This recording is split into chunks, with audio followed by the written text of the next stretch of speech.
Hi everyone! So, for today is isi-share ko sa inyo yung mga products na ginamit ko para ma-achieve ko tong ganitong nails.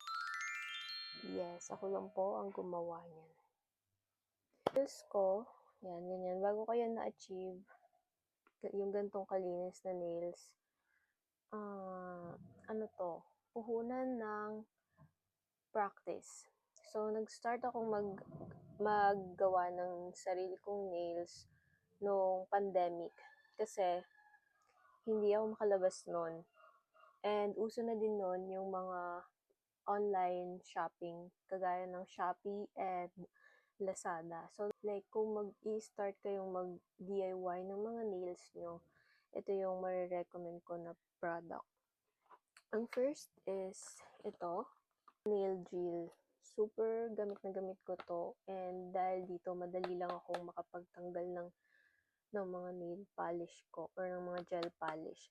And nabili ko Shein for 500 plus pesos. Mag-iiwan na lang ako ng mga links, affiliate links yon kung interested kayo. Nail polisher. Kakabili ko lang nito. Hindi ko na matandaan kung kailan ko binili. Pero super effective nito. Tapos, sa loob nito is meron na tong cord na kasama. Yan. Yan yung cord na nakasama. Kasama na dito yung pen, which is ito. Ganito mo lang siya gagawin. Yan. Super cute ng color. Ang napili kong color ay rose gold. Ayan. Meron na din siyang free na mga bits. And ako, if beginner pa lang kayo, wag na kayong bumili muna ng yung mga ganito. Yung mga ganitong nail file kasi medyo pang ano na to, pang mga sanay na gumamit ng drill. So, kung bibili kayo nito, mag-stick na lang kayo dito, and ito yung marirecommend kong drill bit. Yan. Ay, may kasama nga pala tong ganito. Pwede mo siyang iganon. Tapos, pwede mo siyang ilagay dito sa gilid mo if magtatanggal ka. And wala pa pala akong nail dust collector kasi hindi pa ako nakakabili, and wala lang, parang hindi ko kailangan kasi sa labas na lang ako nagtatanggal ng mga nail polish ko. But anyways, ito yung kasama niyang mga drill bits. Yan. And ito lang yung nagagamit ko dito. Kasi ito lang din yung alam ko pa kung paano gamitin. Ito lang yung gamay ko kung paano siya gamitin. Yan. And then, yung RPM ko is 24 to 28 RPM. And then, super bilis lang yung maalis yung mga color mo pag gusto mo nang magpalit ng nail polish. And then, next na important is itong, syempre, ang UV LED lamp. Mag-iwan na lang din ako ng affiliate link nito, pero super important nito na magkaroon kayo ng ganito if mga nail polish or gel polish yung ginagawa nyo. So, kailangan nyo ng UV light. So, ang binili ko, nag-ask kasi ako kay ChatGPT kung enough na ba yung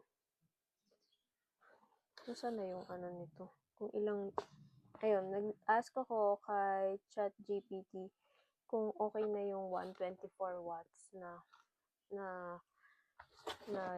UV light. And then sabi niya, pwede na daw yun.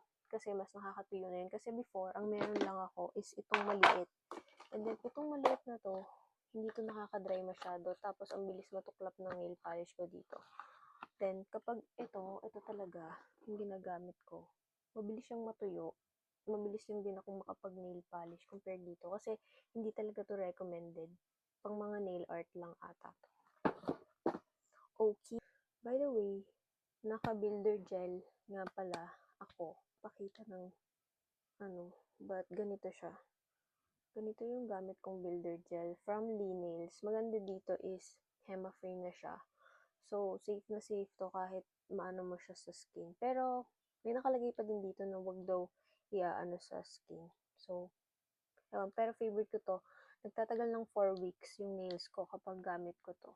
And hindi ako gumagamit hindi ako gumagamit. Gumagamit pala ako before ng soft gel. Kaya lang nagkaroon ako ng greenies. So, hindi ko na siya ginamit. Kasi hindi rin ako sanay kung paano maggamit ng blue gel dito. Nagkakaroon siya ng space. And then, magkakaroon kasi yun ng water. So, yun. So, tinigil ko na yung paggamit ko ng soft gel. Simula nung nagkaroon ako ng greenies dito. Kaya maliit pa yan. Kasi, kinailangan ko pang pahabain yung, pag nagkaroon ka ng greenies, mas maganda if hindi nyo muna siya lalagyan ng gel polish.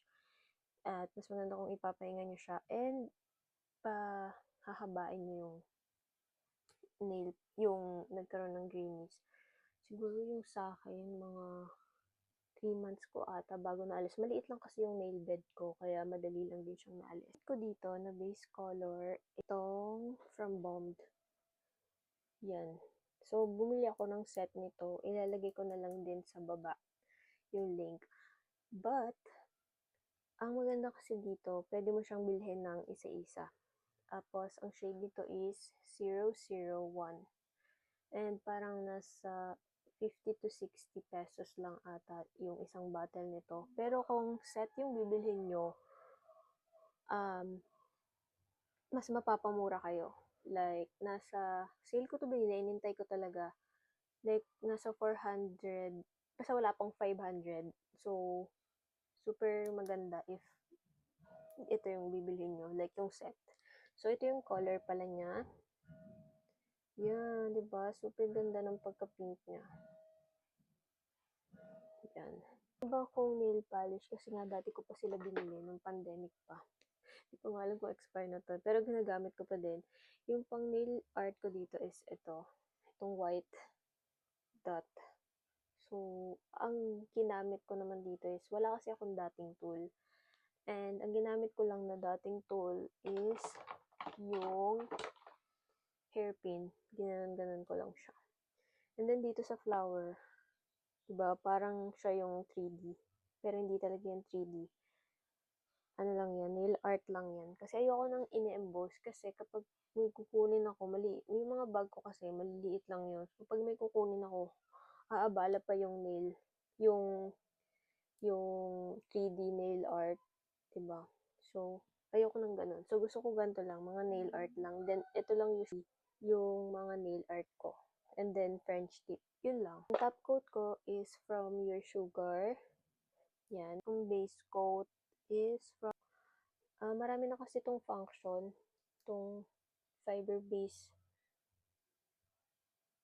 Yan, fiber base nila. Kaya, pwede mo na rin yung maging pang base. And then, yung gawa ko, nagtatagal ito. Ito nga pang ano na to, 2 weeks na. Yung growth. Hindi halata kasi pink yung gamit ko. Recommend ko din tong brush na to from Bombed. So, dadalian ako sa ganito. French tip. Kapag ito yung gamit mo. Yung sunod-sunod. So, gumamit ako ng builder gel. Gumamit ako ng fiber base. And then, gumamit ako ng builder gel para mas maging matibay kasi ayoko nang gumamit ng soft gel extensions, which is ito from Bond in the shade 001. And yan siya. Ganyan yung color niya. 2 coats, tapos sobrang nipis lang ng gamit ko dito. Una ako nag-top coat kasi meron pa nga akong nail art. Ito yung gamit ko. Kaya lang hindi ko sure kung nasa market pa tong brand na to, which is from Rosalind.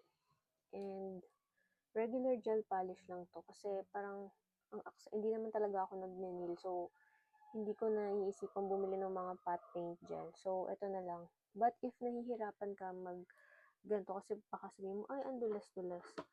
Masasuggest ko sa'yo na bumili ka ng matte top coat from Bomb din. Kasi ang ganda ng ano na to, ng gel polish na to. As in, super. So, mas kakapit yung regular polish kapag matte top coat yung ginamit mo. But ako, hindi ako nag-top coat dito kasi medyo sanay na ako. Alam ko na kung paano i-manipulate yung gel polish para makapagawa ko ng nail art. Top coat. Last na tong top coat para lang isil mo yan. Yun lang ang kailangan nyo. So, siguro, if mag-start ka gumawa ng mga ganito, ng mga nails mo, or if ng nails mo, siguro kasya na sa'yo yung budget na siguro gagastos ka ng 2K. But, yung 2K na yun, lifetime mo na siya magagamit. Ikaw na lang yung gagawa, wala ka nang babayaran. So, yun lang guys. Thank you guys for watching. I hope you enjoy and watch out kapag pinalitan ko na tong nails ko, i-vlog ko din to para kita nyo. Bye!